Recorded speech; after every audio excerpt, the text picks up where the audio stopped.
After all, moon is a satellite for this planet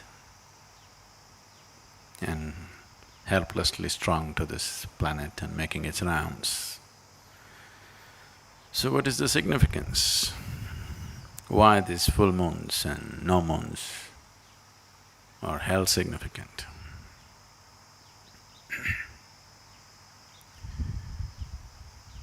Probably many of you know that you may not know, I hope you do not know this by experience. You should know that if someone is mentally disturbed on a full moon day, on a new moon day, they get little more disturbed than usual. You're aware of this? Happens to you?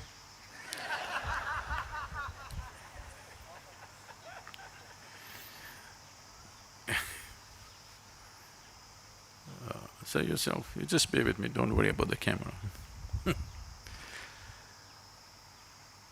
So, it doesn't happen to you, but it does happen to somebody. So it is not that moon instigates madness, it is just that when the moon takes certain positions, it heightens whatever you are. If you are loving, you become more loving.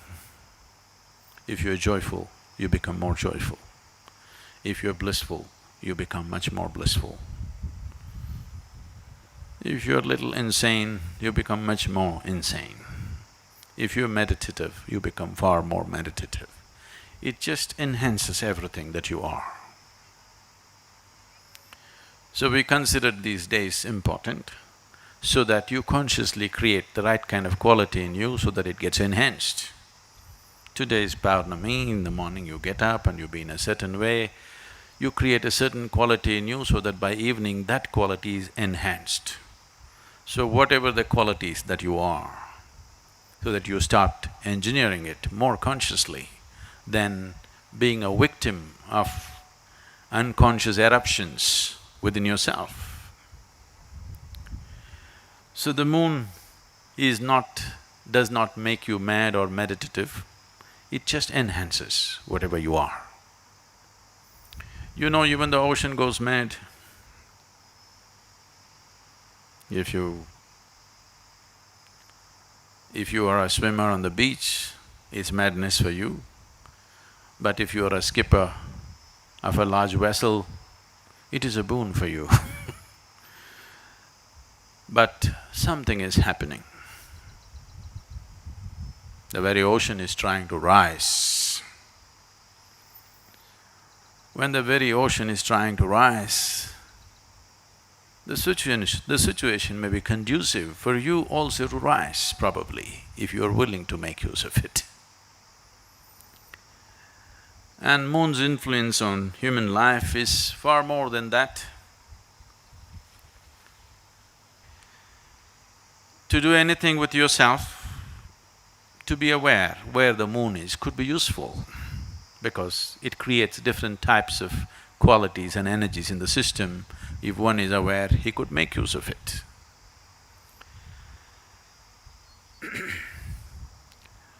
In English language, moon is lunar. If you take a step further, you become a lunatic.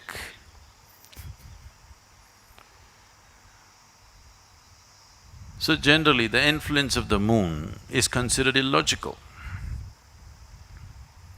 Anything illogical, generally in the West got labeled as madness or insanity. But here, we always saw the limitations of logic. Logic is very useful to conduct the material aspect of your life. If you want to do your business, you want to build a house, you want to do all the things in the world, you have to be logical, there is no other way to conduct it. This is the problem with us. To conduct the outside, we call the divine. To conduct the inward, we try to go at it logically. Both won't work for us. So, when it comes to subjective dimensions of life, if you are not willing to step beyond the limitations of your logic, then nothing ever will happen. If I ask you to close your eyes and do something very simple, you sit here and calculate, okay, if I do this, what will I get, what will happen, this. Nothing will ever happen to you. If anything beautiful has to touch you in your life, if meditation has to touch you, if love has to touch you, if bliss has to touch you, you must be illogical. Everything is logically correct, but you have a long face because everything is correct with you. You're correct, but life doesn't work like that. If you wake up in the morning, tomorrow morning when you wake up, lying down in your bed, think 100% logically. Do not think of all those beautiful moments in your life. Do not go back to any experience which matters to you. Do not think of the birds in the sky, the sunrise, the flowers in your garden, your child's face or a loving moment in your life. Don't look at any of that. Just think logically. Now you actually have to get out of bed. That's not a small feat. Is it a small feat? It's not a small feat. And then you have to go to the toilet. Then you have to eat, work, eat, go to sleep. Again tomorrow morning, same thing. Cut out the experiential aspect. Think of your life 100% logically and see, you have to do the same damn things for the next 30, 40, 50 years. And if you do yoga, it gets elongated.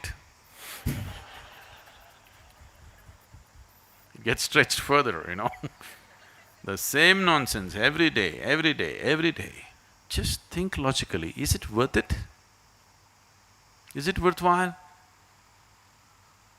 Is it worthwhile? No. Moments of extreme logic are moments of suicide.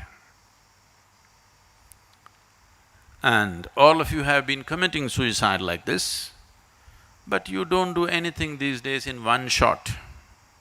You do everything in installments. You're committing suicide also in installments. I want you to just look back. If you're unable to look back, when you go home today, I want you to rummage into your old pictures and see when you were 5, 6 years of age, how your face was. It was like this. Now, it's getting longer and longer. So, if you have to step out of your logic, unless you do it in a certain way, it sounds senseless. Because right now, your idea of sense is only logical, isn't it? But please see, the most beautiful moments in your life have happened to you only when you kept your logic aside a little bit. Yes? Logically examine your love affair and see, it'll be the most stupid thing you can do. Really. Yes or no? Maybe it's the most beautiful thing in your life, but logically dissect your love affair and look at it, it is the most idiotic thing you can do. But it might have become the most beautiful experience in your life. So the logical dimension of life and the experiential possibility of who you are diametrically opposite. So in yoga, we look at you as two aspects, the sun and the moon. You've seen the symbolism? You've heard of the word hatha, hatha yoga? Hatha means ha, means sun, tha means moon. So these are the two dimensions. There are various symbolisms for this.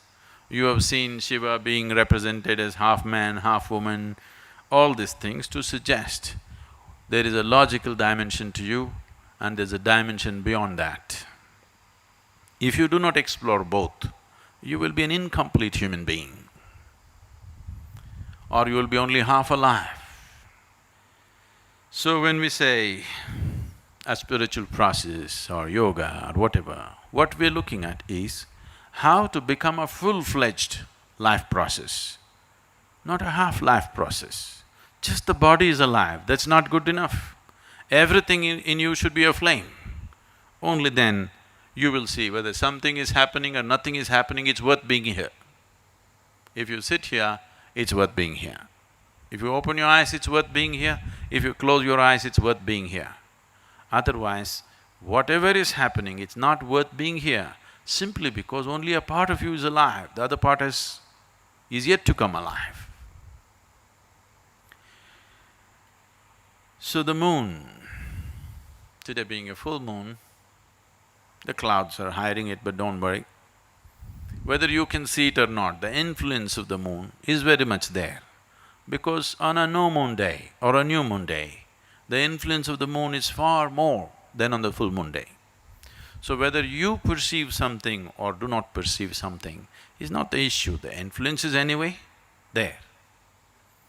There is a logical element to you which helps you to handle the material well. There's a dimension beyond logic, without it the subjective dimensions can never be accessed.